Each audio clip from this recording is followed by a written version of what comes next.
LinkedIn Echo Chamber. This is ML's like Team Spirit. We have the king of Echo Chambers back with us. Nandu, how are you doing? I'm doing very good, John. It's almost like I was just speaking to you a moment ago. It's the same. Yeah. So we're back. Yesterday you were telling me about what it took to get lots of different meetings, try to get meetings that would validate the idea that you had about balance.social, meetings with people who might invest, or meetings with technical people that could support on that side of things. And then we brought yesterday to a close. But I would like to pick on that a little bit, and just try and dig onto, like, 2 or 3 of the best meetings you had, really, or the ones certainly that were most impactful on you. So I wonder if you could take us through perhaps three of the best meetings you had, how they worked out, what you were discussing, and any other thoughts or feedback on that topic. Yeah. So before I answer that question, one of the preconceptions I had was San Francisco was going to be brutally competitive, right? Obviously, the most successful companies there, but the paid forward and the collaboration was phenomenal. So I mentioned earlier on about the Y Combinator Founders platform. Met very interesting individuals who, if they were not interested or wasn't just relevant for them, they would actually introduce you to people. And one example was I was introduced to Karen Edwards. Karen Edwards was the founder at Yahoo, and she was the chief marketing officer at Yahoo. And it was amazing is because she was on a similar journey, and I managed to get her on board. And she patiently listened to me. She went through the entire presentation that I had, the approach that we took.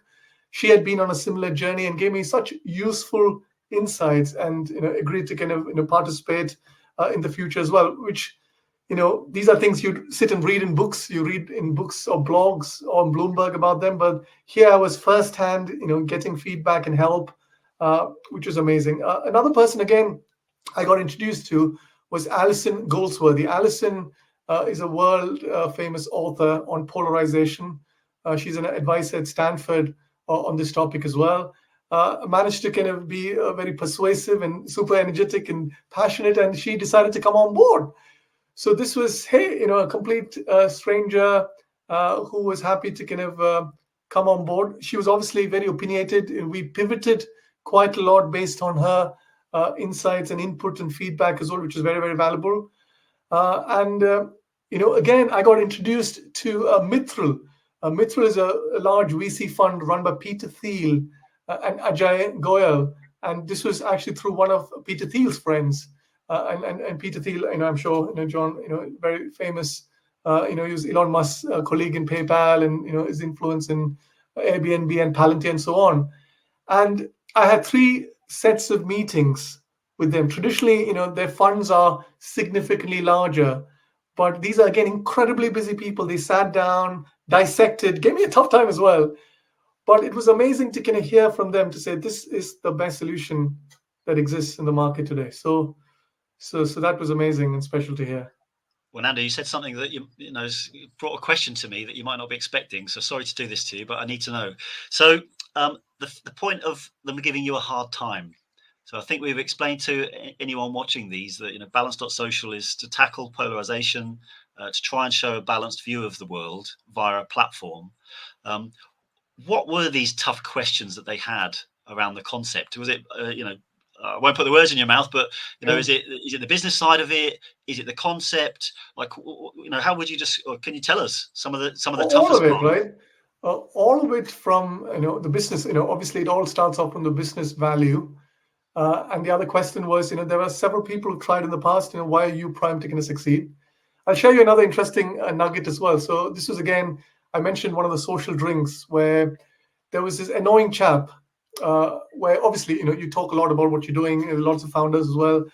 He kept telling me for nearly 45 minutes, how this was the worst and the stupidest thing that I was doing, and he found flaw in everything that I was doing, and it was quite upsetting as well.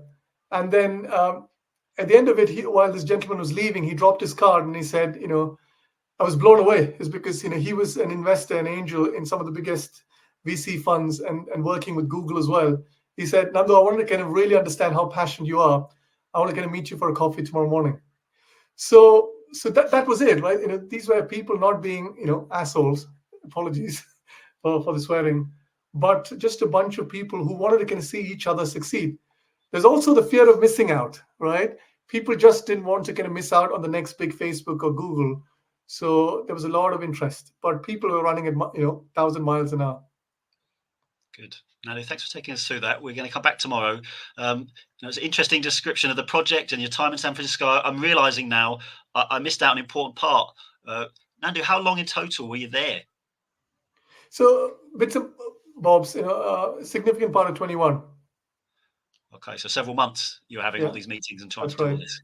Got it. Okay, so your bank account is slowly getting drained by having an apartment in San Francisco. Slowly Yeah. is an understatement here, but yeah. Well, and all these social drinks, it's expensive habit as well. But we'll edit that out so your wife doesn't see. Nandu, thanks for that. We're going to come back tomorrow where we talk about I'd just like to finish up by talking about your personal journey, what you got from it personally. So it's amazing that you did it, and there must be parts of it that you use every day subsequently. So we'll get into that tomorrow. Thank you, John.